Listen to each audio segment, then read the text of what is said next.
here, and today I have a fun fall mixed media layout for you. I am working with distress oxides, white cardstock, and a blending brush to create a stripy fall background in, I would say, one half of the rainbow, the warmer one, and the extra hand you can see is my daughter that was scrapbooking along with me and borrowing everything all the time. So I'm just blending orange, yellow, red, dark green and brown color into the white cardstock, and I'm not going to be very precise because part of it will be hidden under embellishments, and I will also add some leaves. And I don't know why, but it looks worse on the camera than it looks in the real life. I would say maybe the contrasting is bigger than the human eye sees it, but I promise it looks better in real life. It doesn't look so smudgy and I don't know spotty. It looks much better. And I am using 4 distress oxides, candied apple. I think it's spiced marmalade. The yellow one is either squeezed lemon or I will leave the names in the description of the video because I am not sure right now. I will need to zoom into the video to see the colors, but I am using my favorite tool for inks. Those are blending brushes, and I really like applying inks using them better than those foam applicators. And I will be working with Heart and Home collection. This is the brand new collection from Cocoa Vanilla Studio, and I will be die cutting some leaves using pattern papers from this collection, using stitched leaves dies from Lone Fawn. They are the older ones, they are not anything new. I think they are still being sold. I will try to find them and link them in the description because those are the leaves I'm using the most. I reach for this die each autumn and I love creating with them. They have the perfect size, perfect shape, and the extra stitching added, so it looks really nice when you die cut with them.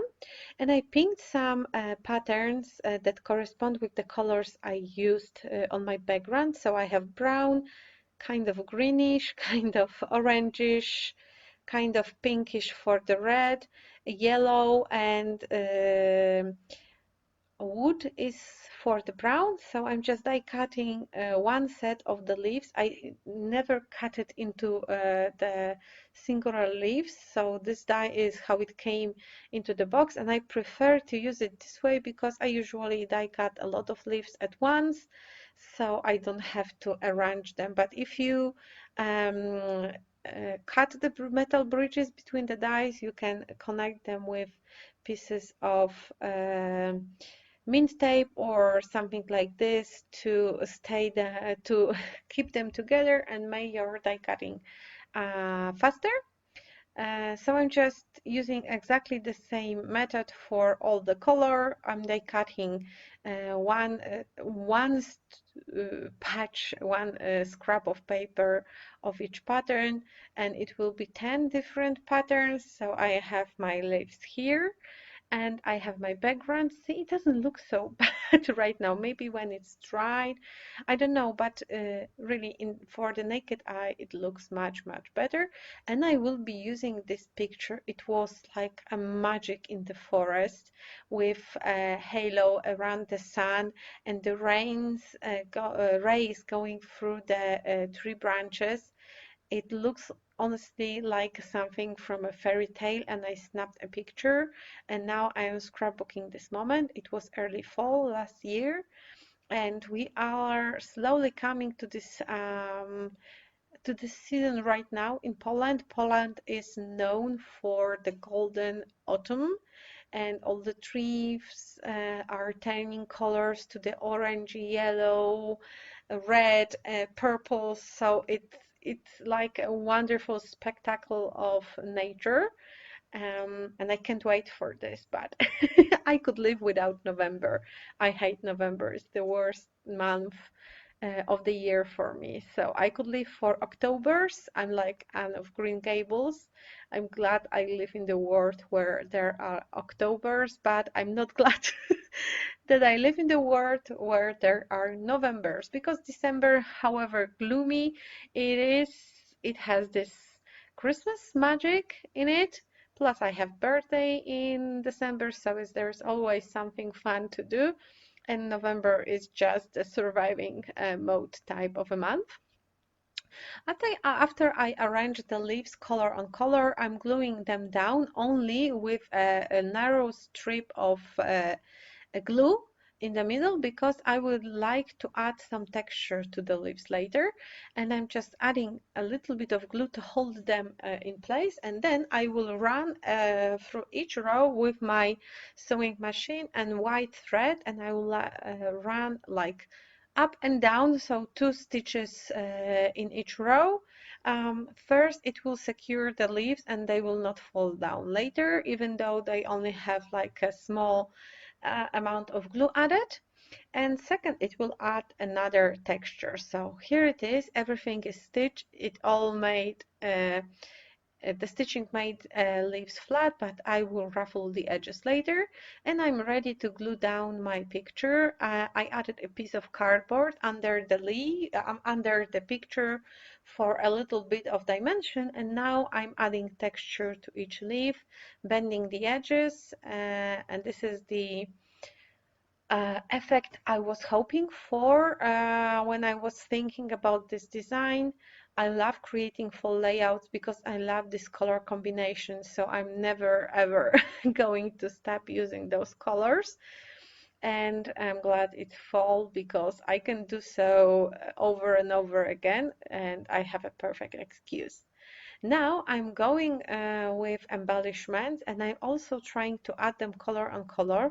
I just went through the ephemera pack from Heart and Home collection and picked elements that may work with this line. It's not with this layout, it's not a fall collection per se. It has this fall vibe, but it's more about home, gratitude, family than the fall itself. But you can still easily find elements that will work with fall theme layout. And there is also the word family in the die cuts. And I'm going to use it to create a title fall. So I only picked 3 letters, F-A-L, and I don't have another L, so I'm just using the one I have as a stencil, and I'm cutting it. I'm drawing the L on the back of the pattern paper, and I'm cutting it with the pair of scissors. This way, using the word family, I will make a title fall out of it, and I really like that there are different patterns in each letter, so it will fit my layout perfectly. And I also added a piece of uh, foams under each letter to add more dimension. I use the foam stripes, my favorite ones from scrapbook.com. I use them over and over again, and I'm almost out of them. So I need to stock up on foam strips. The title is glued down, well, the bigger part, word fall, and now I'm adding a first part, walking into fall, using those tiny little puffy stickers from Heart and Home collection, and I'm adding them on the picture so they will stand out a little bit, because otherwise they would just disappear between the leaves and embellishments.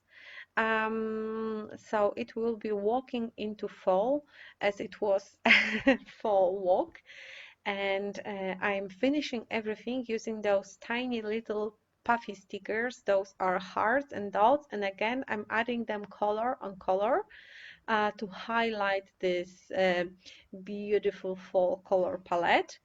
Um, and I think it was the last step I did. I could, of course, add some splatters, and I was tempted to do so, but somehow I am recently not into the messy mood.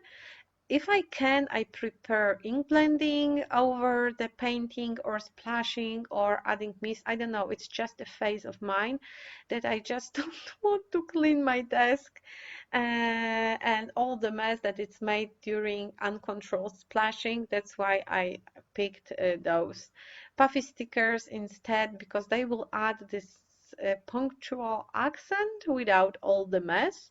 And I have two packagings, and I reached for the second because I was missing some of the dots in this one. And that's it. Layout is done. Here are a few close-ups of my page. I hope you like what you are seeing. I hope I inspired you to reach out for your fall pictures. Thank you so much for staying with me. Here are some other videos you may like. I would also love if you would subscribe to my channel to never miss any video. Thank you so much for staying with me, and see you on some other video. Bye!